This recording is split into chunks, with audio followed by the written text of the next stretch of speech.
Welcome to the Control the Room podcast, a series devoted to the exploration of meeting culture and uncovering cures for the common meeting. Some meetings have tight control, and others are loose.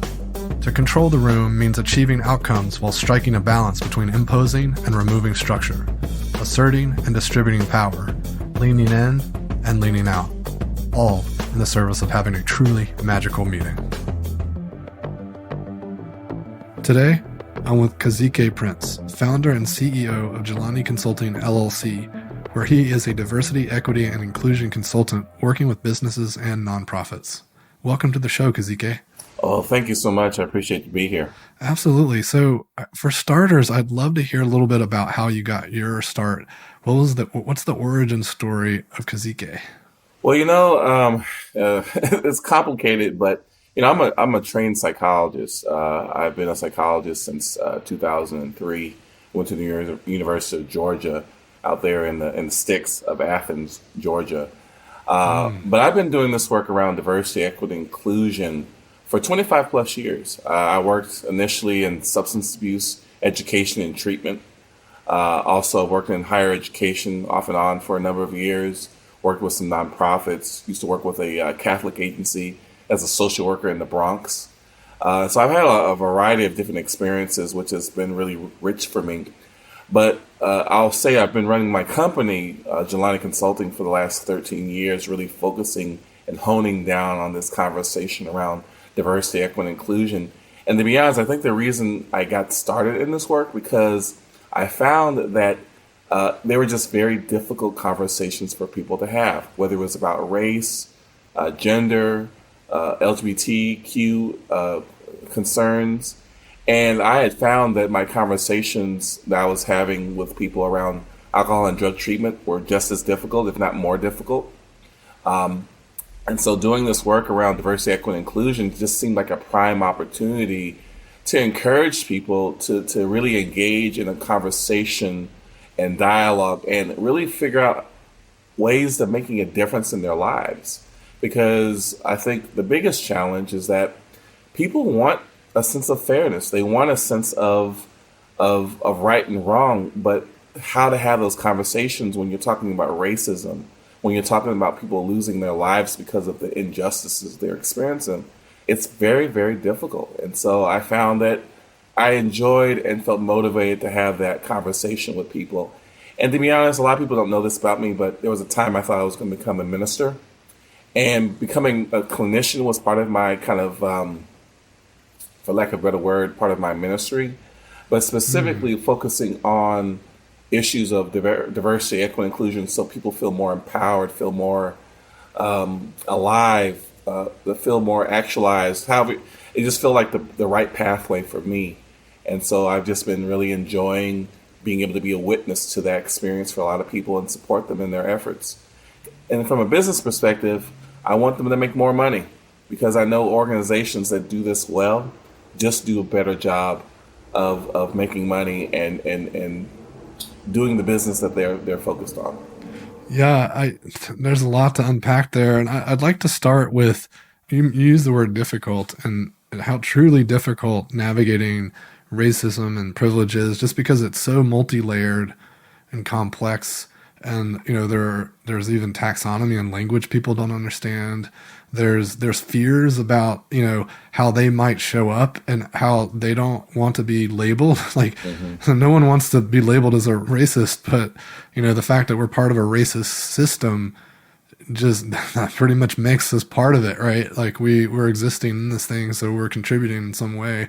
And so I'm just kind of curious, like if you have advice, because the one thing I run into tons when I even, I'm like you, my work doesn't center on this, but I bump into it a lot. And the thing I hear is that, well, I'm not a racist. And so I'm curious if you have any advice for the listeners, if they're trying to talk to a coworker or a peer or a loved one around racism and privilege, how do you have that conversation in a way that helps people understand that there's multiple levels of this happening, and so they can show up and be an ally? I really appreciate you asking this question because it's first acknowledging this is a difficult conversation. Because a lot of people say, well, just get out there and start, all you got to do is just talk. I'm like, This is kind of like dealing with money. There's this quote out there. It says, "Messing with my money is like messing with my emotions," and this is important. I don't want to give the impression like this is necessarily always going to be easy. I think the more you do it, the easier it does get.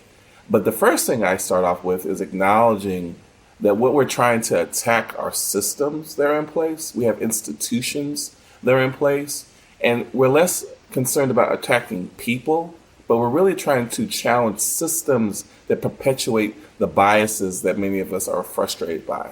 So whether it's racism or sexism, this is not about going after a person who I can debate all day about whether they're being racist or not.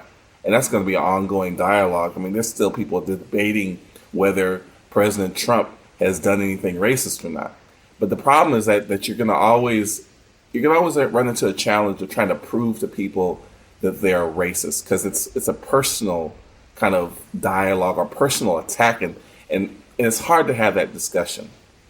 It's harder, I should say. And where's that threshold, right? Like, where Right. do you move from being not? It's not binary. Right. I think that's the problem. People think of it as binary. Right, right. And if you get engaged in that conversation on an individual basis, it's very difficult, and oftentimes it doesn't go anywhere. It doesn't lead you anywhere. You're not fruitful. Yeah. But if you're saying, hey, we have institutions in place that have these results, like your hiring practices that led to a disproportionate number of men being hired compared to women, or you have the absence of people of color in certain positions at all, or leadership specifically, or when you're looking at the numbers, you can say we know there's something going on in the process because we see these people missing in leadership, missing in the organization. We know that there's problems in the tech industry because when we look across the industry, there's an absence of people of color in leadership.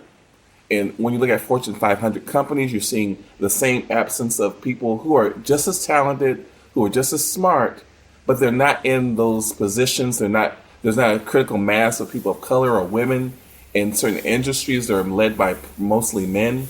And so at minimum, you can say the numbers show me there's a bias, which probably indicates that there's a system in place that led to that bias.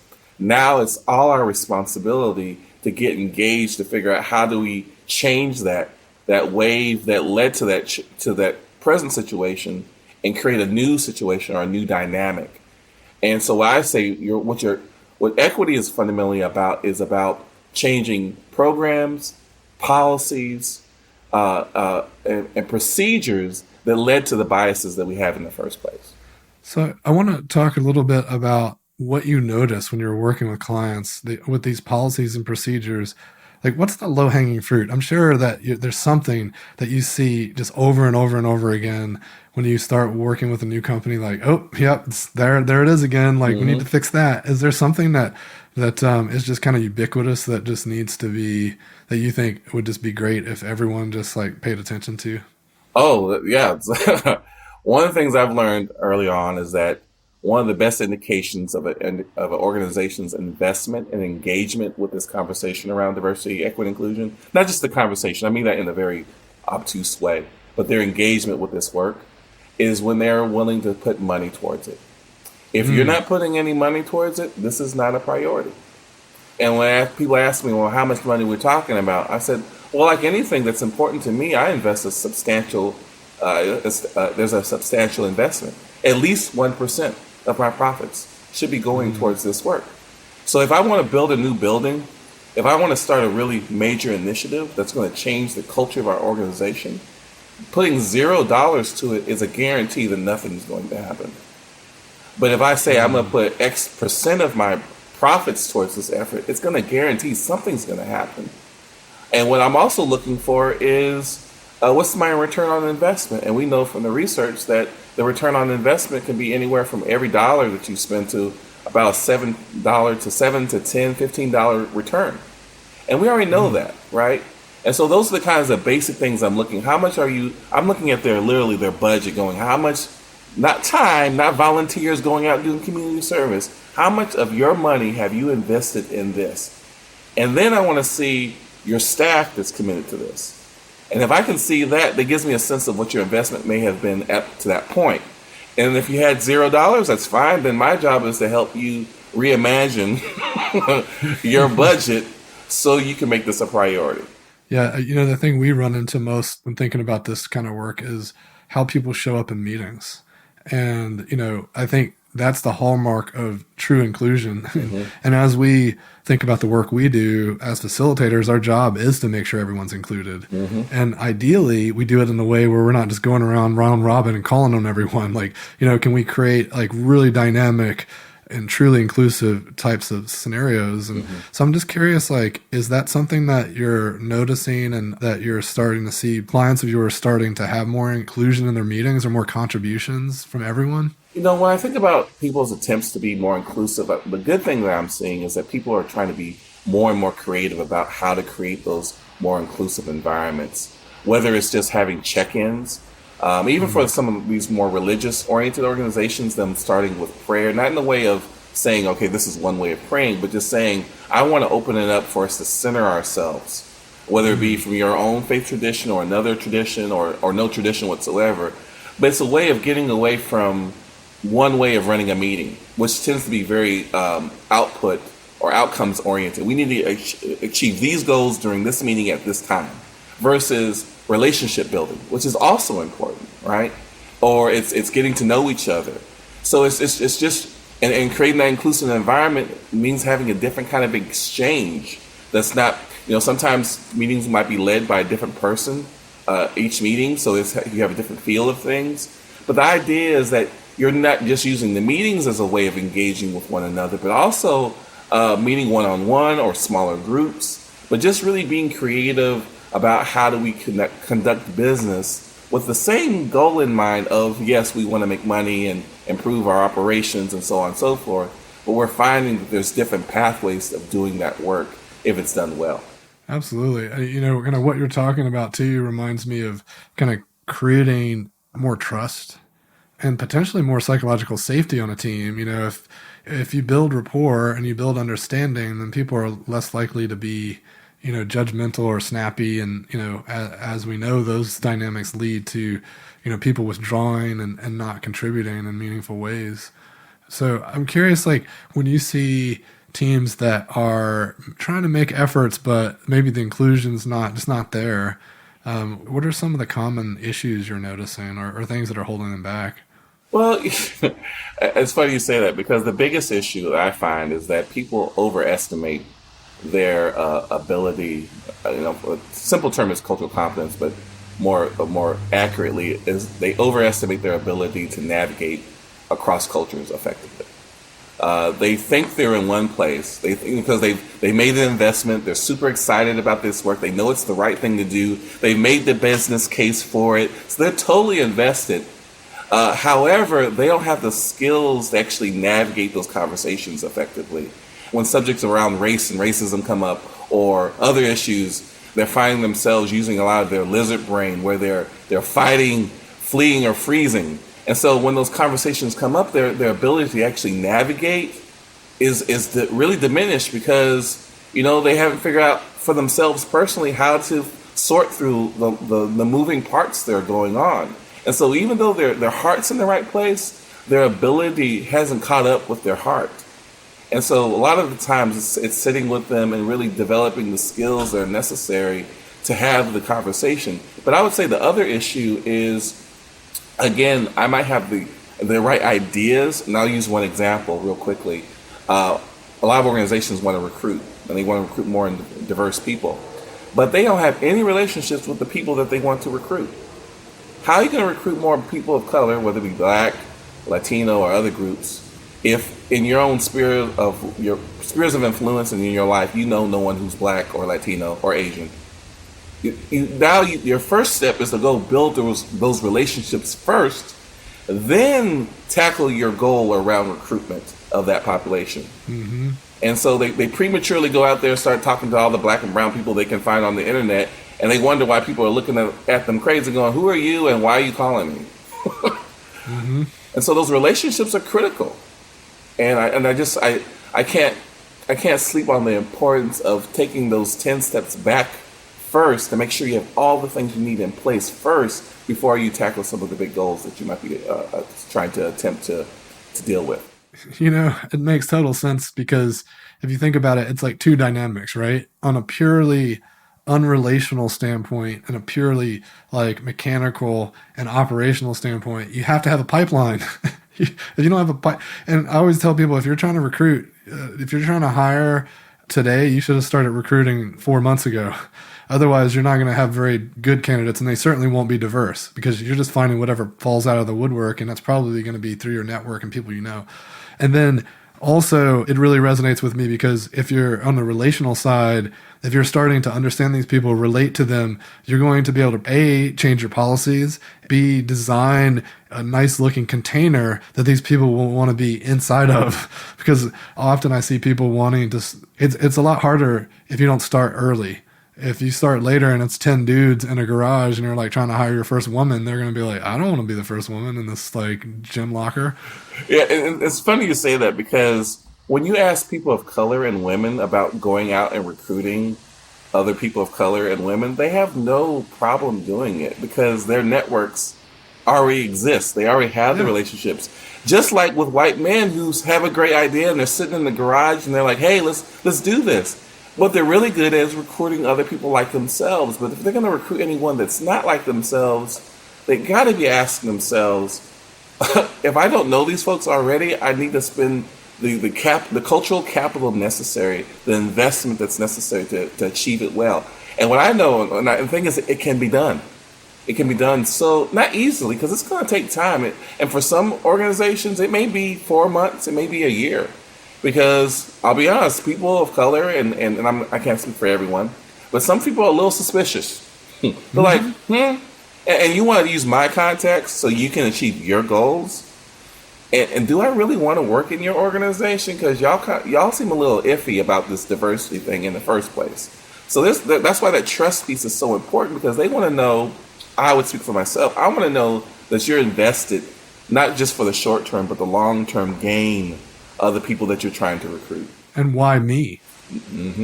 Right? I think, I really haven't heard the word tokenism thrown around in a while, but like that's like a very bad thing. And we want to support communities and underrepresented individuals. But if we're just checking a box and then not putting the work in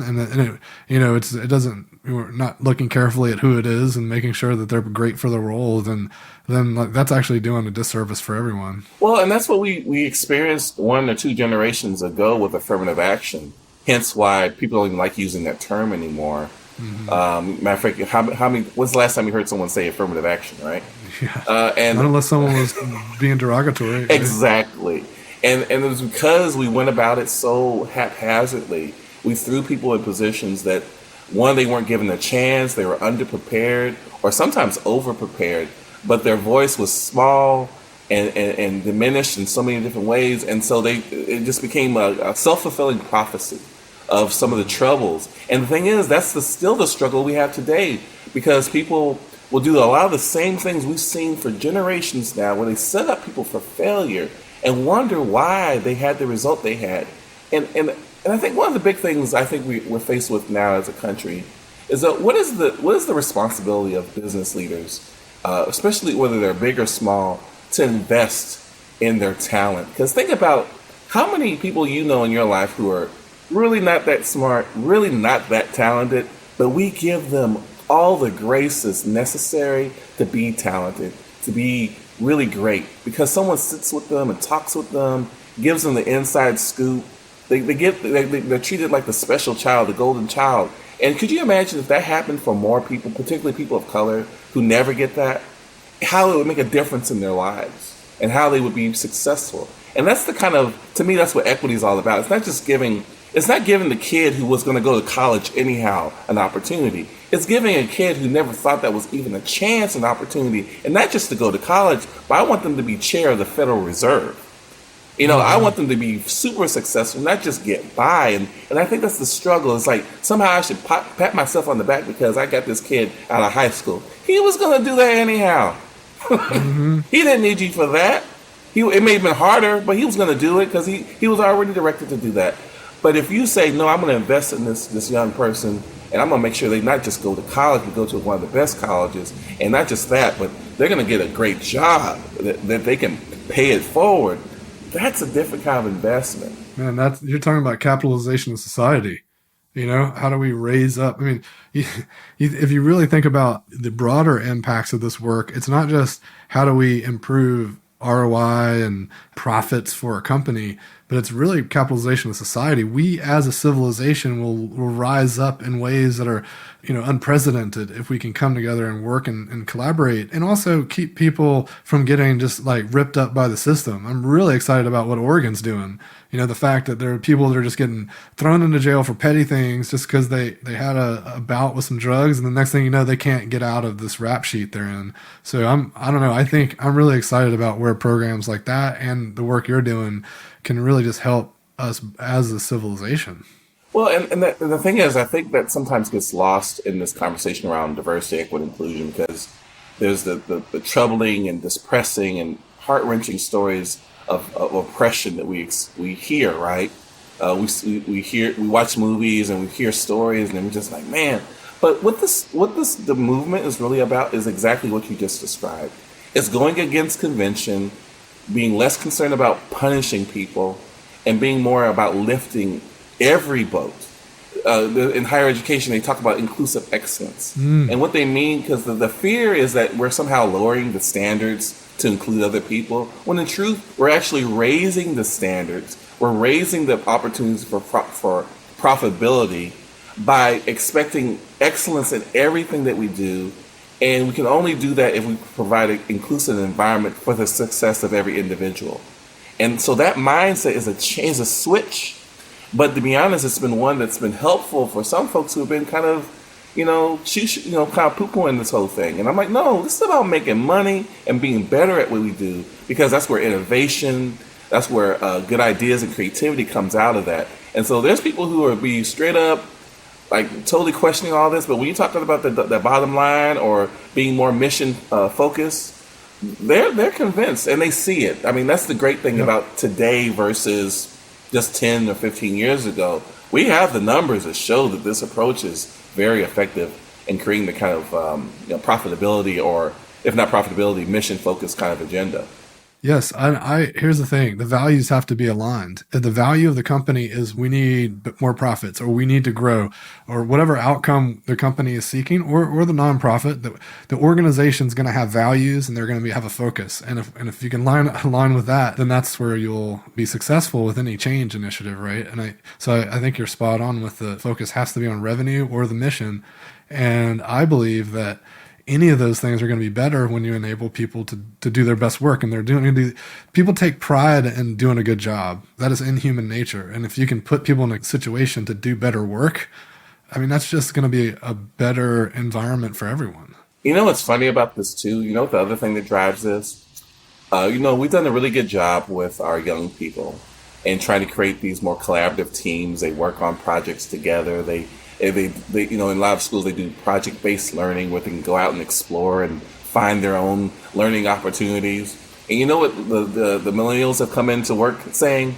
We expect you to do this. So forget what the Generation X that I represent. We come in with the same mentality that we were given by our parents, just do the work, right? Don't worry about the personal, just do the work. Millennials are coming in after we trained them and say, you know what? We want an environment that is socially conscious, that's tackling big issues. I have a client who works in the tech field and says they want to be a part of a community that's making a difference. It doesn't matter if they're making widgets. They want to make sure that those widgets and the people who are part of their organization are doing good in the world. And that's what they're demanding. So you have very talented, smart people from various backgrounds saying, if I'm going to work here, y'all better be doing something. Right. Yes, making a difference. I love it. I want to come back to something that I've been thinking about lately. And are you familiar with the Truth and Reconciliation that happened in South Africa? Oh, yes, very much so. Thank you for bringing that up. And so I just think there's a massive opportunity with the change in leadership right now to make that a national focus. And I'm just kind of curious, like, how you think that could play out if we had a national focus on doing some work like that here in the U.S. I fundamentally believe that we as an American community culture it would be to our best interest to really invest in a racial reconciliation, racial healing process.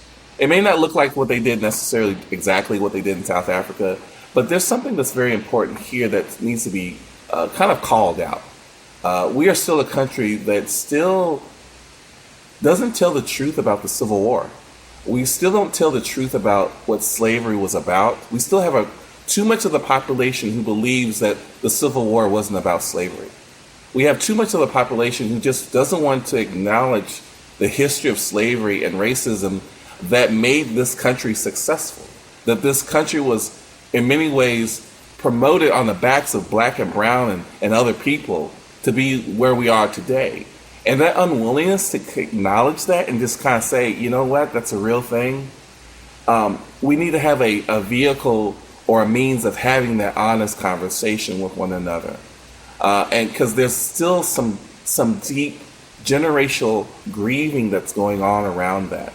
And there needs to be also some opening up of some hearts and some minds that have been totally closed. Not necessarily always intentionally. Sometimes it's just, I didn't know. Because the system is set up to keep people blind. The system is set up to keep people ignorant. And there's too many people, in my opinion, after being around for as many hundreds of years we have been as a country, there's too many people walking around, not their own fault, who are like, you know what, I didn't know. They saw George Floyd die, and they're like, I didn't know. And it's not their fault because the system was set up for them to be blissfully ignorant. And then you got all these black and brown people and women too who are like, let me tell you something. Let me tell you about my reality. And one of the best things is last weekend, Dave Chappelle was on Saturday Night Live. Amazing. And amazing how he was just telling the truth in so many ways. And the reason, and what I loved about it is that, and he said it, he says, I know many of you wouldn't be listening to me if I wasn't telling jokes. But boy, does he use his platform of being a genius comedian to really tell his story. And to me, that's part of the truth and reconciliation, right? That's part of calling something out. What we used to say in the black church is you got to name it and claim it. Shame the devil and tell the truth. And to me, until you are willing to do that, it's hard to reconcile things because you got too much a part of the community, the national stage, who are just denying the stuff even happened. And it's like, and you somehow want me to work with you? You want me to be on the same page with you? And you're not even willing to acknowledge? And the thing is, the truth of the matter is, and let me just be real clear, we've gone on as a country unwilling to do that, and we still function. But if we really want to be a more powerful country that's able to really commit ourselves and create the kind of change and be the powerful kind of entity that I think we want to be, if we're willing to have that conversation, the result at the end is just it may feel like magic or a miracle, but I think what people are already experiencing is a sense of, man, we're so much better off now having that conversation than avoiding the conversation. 100%. And I think the avoiding the conversation is what's made it so tenuous. And it's created situations where you've got good people that are blocked. It's almost like having a psychological block where people go to a therapist. And I'm not a psychologist, but the way I envision it is like there's some trauma that's happened in past life and they can't even unlock it. And it's because they know that there's racism in their family, like their grandparents or their parents, and they're ashamed of it. But like admitting that is them admitting they're a bad person. And they can't go there. That's just not safe for them to do. And so that's a hard thing for people to unlock. And so when I see some people act out and push back, I have some sympathy for them, but also it's like, man, how do we can't keep on like this. There has to be a way to move past that. It's funny you mentioned this dealing with racial trauma and the blocks that we have experienced. Because again, the system is set up, and when I mean the system, I'm talking about the system of white supremacy, is set up to not even mention that white people have experienced trauma around race. That there's serious trauma that's not just for the individual, but it's generational. Because if I am doling out pain and venom and hate towards a group of people and it happens for generations, you can't tell me that doesn't have an impact on me. because chances are that venom is not being just directed at black people or brown people. It's directed at spouses. It's directed at children. That venom is being spread across. And until you're willing to recognize that and call it out and then ask yourself what you're going to do about it and take some responsibility for it. I mean, as much as and I'll use myself as a man, you know, it is hard for me to acknowledge that in my family background, there's some major, just really bad things that have happened in the name of manhood. And as crippling as it may feel and daunting to kind of imagine all of that, I can't be the best father I want to be to my daughter and my son until I reconcile some of that. Yeah. You know? And to me, as a country around race and other issues, how can we be a good friend, a good neighbor, a competent government who is unwilling to just acknowledge that, not just acknowledge it, but do something about it? Because the pain is so, like we're too weak to deal with it. And the truth is, we're so powerful. We're so powerful as people if we just take the risk to go out there and do it. And I think we sometimes tell ourselves we can't handle it. No, it's too rough. It's too much. And I'm like, no, you look at what we've dealt with as a country over the last 20, 30, 40 years. We've dealt with some really challenging situations. I am confident in our ability that we have the strength, that we have the virtue and the means to do this work. But I think we tell this secret that somehow we're too weak to handle it. It's too much to bring up the past. And I'm like, no, I don't think that's true at all. Because we deal with really tough stuff all the time. And I think we can deal with this too. You know, I'm part of a Slack group of consultants, and when the George Floyd situation, it really was erupting, like right there in the thick of it, we all started to have an internal dialogue around what are the policies around this group, and are there any inherent. We were all reading How to Be Anti-Racist, and we were thinking about what are the racist policies and around this group, and how did this group come together. And there was one gentleman in the group. We had a long conversation around privilege, and he was a white gentleman, and he had real issues with that term and him being labeled as having privilege. And I think it comes back to my comment about binary, because I think he saw it as like someone labeling him as having privilege, because he said, you know, I grew up poor. I was right there with a bunch of poor black people. We didn't distinguish between white or black. We were all just poor. And the point we were trying to make was like, look, I know you worked hard to get an education and to dig yourself out of that situation, but you have to be honest with yourself that being white definitely helped you on that journey. Now, you don't have as much privilege as like someone who's born in Beverly Hills and their father is a director and just without any audition, they're just in the film or whatever. Like that's a whole different paradigm. And around the same time, it was before this whole conversation, I saw this really interesting. It was like this group of children were in a field, like they were outside doing some games. Like it looked like a summer camp kind of thing. And the counselor was like telling everyone started off on a line together. And they said, take one step forward if your parents could afford textbooks when you were in elementary school. And then it just got more and more. Take one step forward if you attended college. Take one step forward if you were given a credit card while you were in college. You know, it was just like boom, boom, boom, one after the other, until all of a sudden, like one kid is still standing at the starting point. And they're all just vastly spread out across the field. And it's like that's to me what privilege is about. It's not about me having privilege and you not. It's about like, wow, people are on various parts of this playing field, and it's totally there is no equity. Yeah, and I think for a lot of people who live with privilege, one, it's like I remind people, privilege is like being a fish in the ocean, and you realize all of that ocean water that you never paid attention to is your privilege. It's just you're breathing it and you're living it, and now you've come to the understanding that it's there. And it's a little bit of a shock to the system. But when I talk to my friends who happen to be white and poor, they'll have the same argument. And I think one of the big issues here is that they'll see the stats that say that a white man with a high school diploma on average can make more money than a black man with a PhD, on average. The numbers are clear. But for them, that's not their lived experience. Right. right? Their lived experience says, I bust my butt. It was rough. I was eating government cheese and spam like the best of them. So who are you to point the finger at me about privilege? I didn't have any privilege.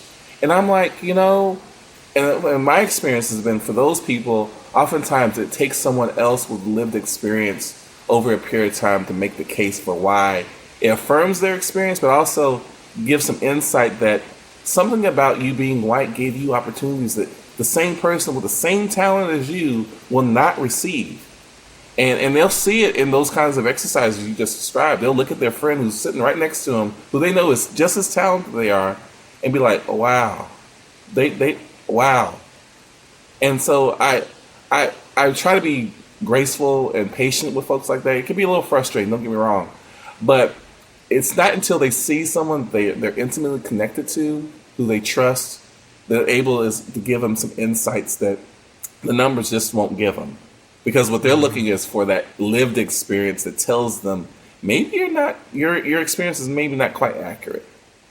Yeah. And that's the problem with statistics, right? It's like, it has nothing to do with my lived experience. And I love that you brought up that word, because that's part of the taxonomy around DEI that I stumbled into, I don't know, maybe 3 or 4 months ago. And it really resonated with me. It's like, how can you, and the framing that I learned it in, someone was like making claims about this and that.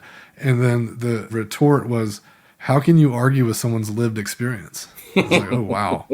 Like, if we're really going to be tolerant and support people, we have to embrace people's lived experience, even if we don't understand it. And that happened to them. Right. So maybe we could be a little understanding.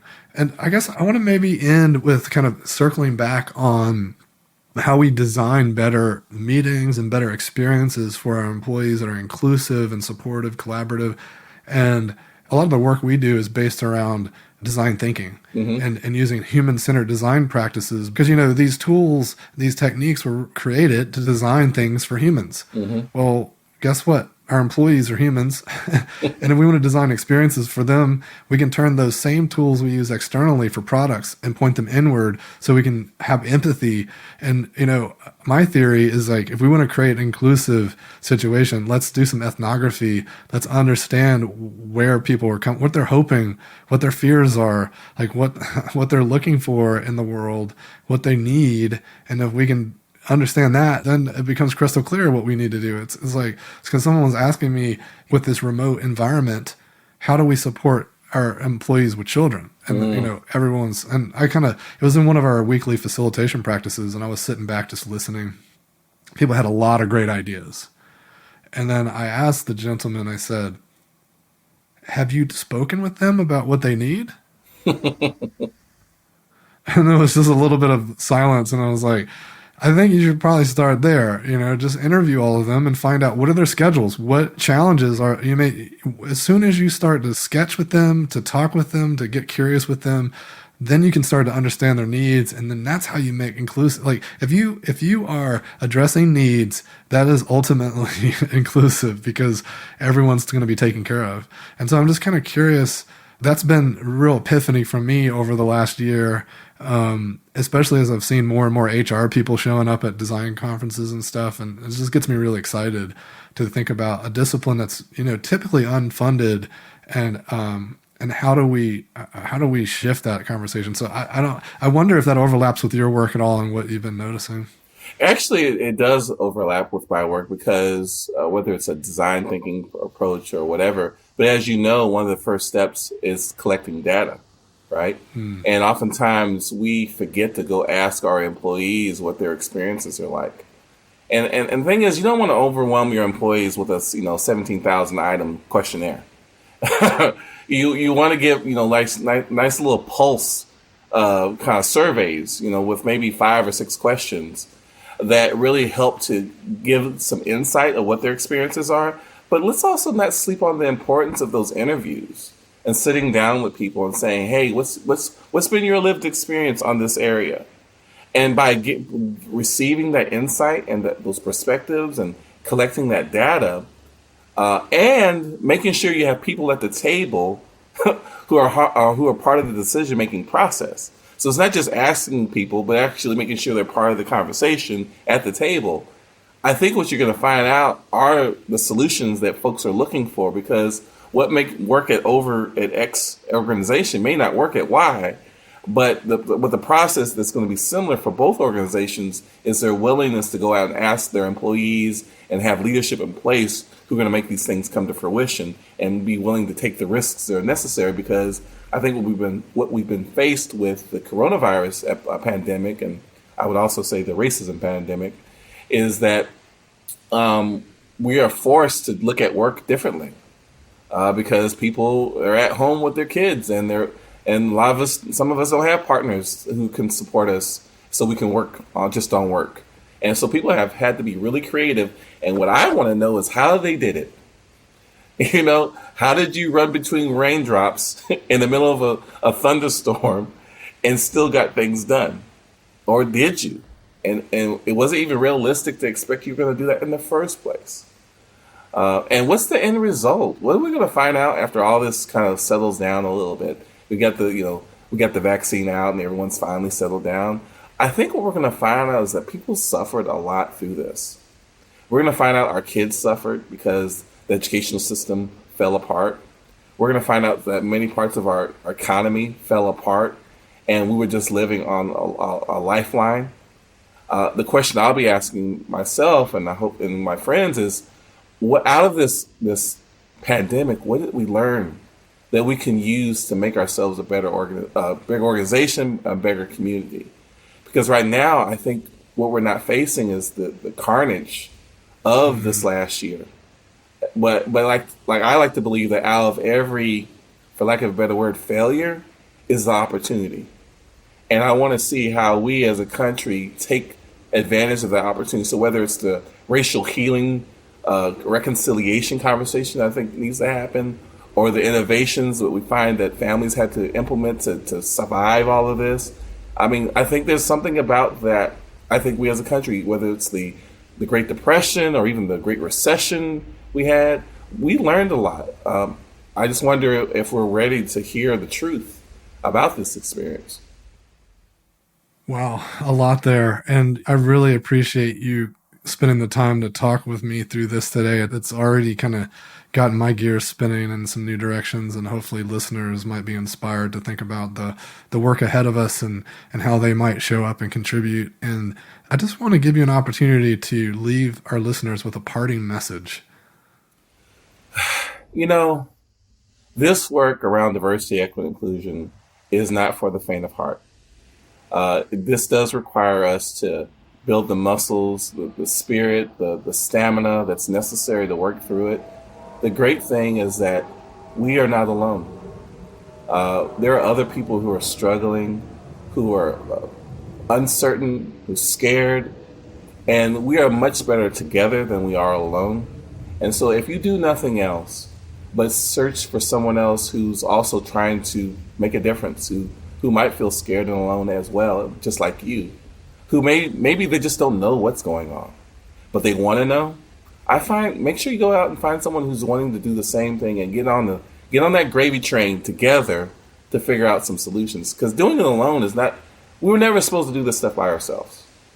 But I think if you find other people who are committed to this work, whether it's in your church or synagogue, at your job, where you have your kids play at the park, you'll find that there's a lot of people who are looking to make a difference. And I would encourage you to take that risk and reach out to someone in an attempt to make a difference. Amazing. Thank you so much for chatting today, Kazique. Oh, well, thank you so much. I appreciate the invitation, man. Good conversation. Thanks for joining me for another episode of Control the Room. Don't forget to subscribe to receive updates when new episodes are released. And if you want more, head over to our blog where I post weekly articles and resources about working better together. VoltageControl.com.